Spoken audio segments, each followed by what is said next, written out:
Tbilisi, Kırmokhartli, Samegrelo, Zemosvaneti, Acara və İmereti polis departamentlərinin əməkdaşları son dövrlərdə həyata keçirilən operativ tədbirlər və istintaq hərəkətləri nəticəsində narkotik cinayətləri ilə bağlı 23 nəfəri saxlayıb.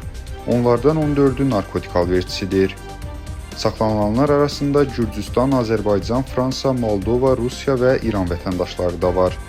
Hüquq mühafizə orqanlarının əməkdaşları narkotik cinayətlərlə bağlı saxlanılan şəxslərin üzərində, yaşayış yerlərində və avtomobillərində axtarışlar aparıb. Onların göstərdiyi məkanlardan isə müxtəlif növ xüsusilə böyük miqdarda narkotik vasitələr, o cümlədən heroin, kokain, metadon, alfa-PVP və marixuana aşkarlanıb. Polis tərəfindən maddi sübut olaraq narkotik satışından əldə edildiyi ehtimal edilən pul, yapışqan lentlər və elektron tərəzilər də götürülüb. İstintaq Gürcüstan Cinayət Məcəlləsinin müvafiq maddələri ilə davam etdirilir. Saxlanılan şəxsləri 20 ilədək və ya ömürlük həbs cəzası gözləyir.